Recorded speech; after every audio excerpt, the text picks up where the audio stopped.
there you go. You see the Daily Mail, they know what they're talking about. You for today, you're all wasters, terrible. Yeah, of course. Absolutely fantastic. Right, we're going to move on with proceedings, okay. Our next poet, the first poet of the second half, is Sarah James from Droitwich.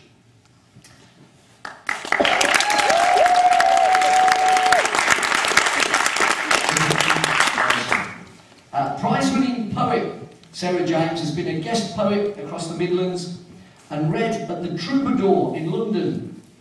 I read at the Troubadour in Birmingham, support. Anyway, widely published in poetry journals and national anthologies, her collection Into the Yell won third prize in the International Rubery Book Awards 2011. I think I cracked this joke before. Rubery, that's where I'm from.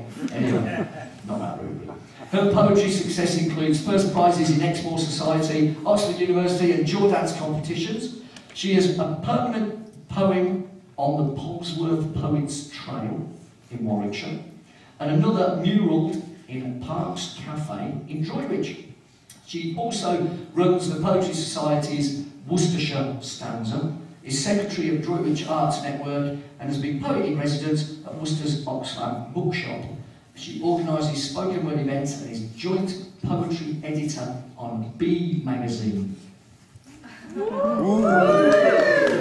Worcestershire Literary Festival 2012 exhibition and workshop, An Eye Full of Words, is aimed at encouraging aspiring poets and using art to bring poetry to a wider audience. Her website is all the W's, Sarah-James, sorry, not hyphen, dash, james.co.uk. Ladies and gentlemen, Sarah James. Let's hear it for Sarah.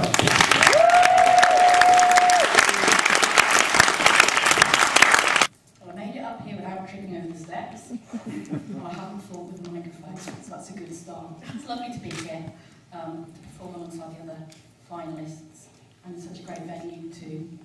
I brought a couple of props along with me. Lovely tiara. It's not real, unfortunately. I probably wouldn't be stood here if it was.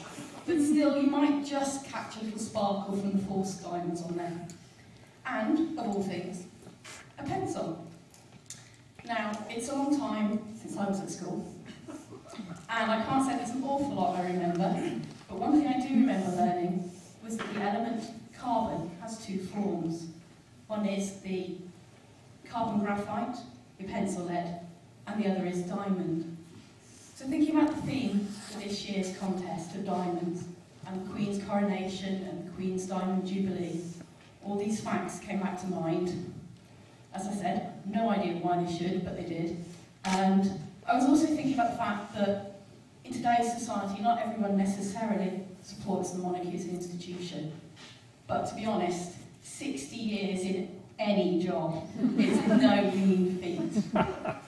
So, the emptiness of uncut diamonds. This stone doesn't sparkle.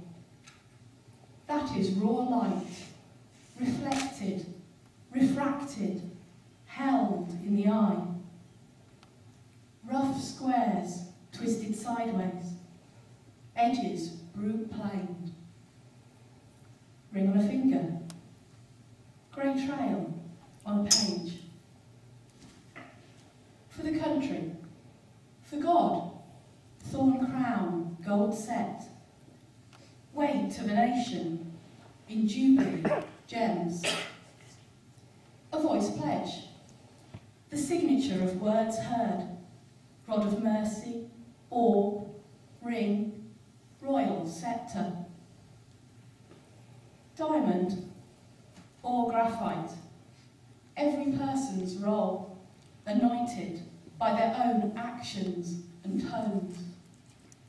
Years which cut, shape and strengthen union, outshine flaws in this worldly illusion. Thank you.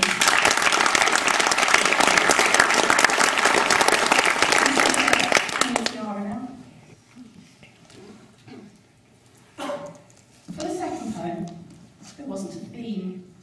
I felt a little bit like a child walking into a sweet shop. You've got all those bright candies on display. and you can only choose one.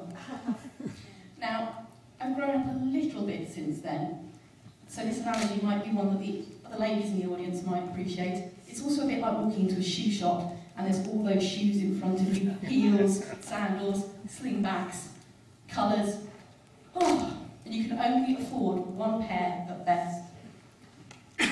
But the more I thought about it, the more there seemed to be only one real theme coming back to me from national importance, particularly with the timing of the Bard contest, and also following on from last month's turnout for the torch relay, and that was the Olympics. It was amazing to see how many people turned out for that. Unfortunately, I'm not particularly sporty. Can't run far in these. So I thought I'd take a slightly different stance. The Cloud Olympics. Citius, Altius, Fortius. The Olympic motto. Faster, higher, stronger. If you're just joining us for Breakfast Show Live, welcome to our atmospheric coverage of today's exciting Olympics in the Sky Arena. As I speak, Stratus is doing his squats. He warms up with some stretches, then glides over the mat with his ribbons and clubs, takes it all in his stride. Meanwhile, Cirrus is well used to these conditions. Trained at altitude, his every cell embodies faster, higher, stronger. Despite his lean, icy-toned streak, heavyweight Cumulus is always a hit with crowds. His cappuccino curls make the girls go gooey inside. But nothing can hide his muscles' bulging strength. Next up is Cumulonimbus, a fistful of trouble, with the blackest of black tempers, and knuckles to match. But watch how he sprints. Don't be fooled either by his young half-brother, Nimbus Stratus' seeming slowness. It's all relative. Speed's deceptive when viewed from afar. And here we are. On their marks, get set, go! They're off! Racing for the gold of the sun, hurdling the moon in a blur of shredded egg-white mist, vaulting houses with a pastel gasp and puff, kicking grey in the face of bad sports, as international crowds watch below, open-mouthed, hopeful. Their heads in the clouds. Thank you.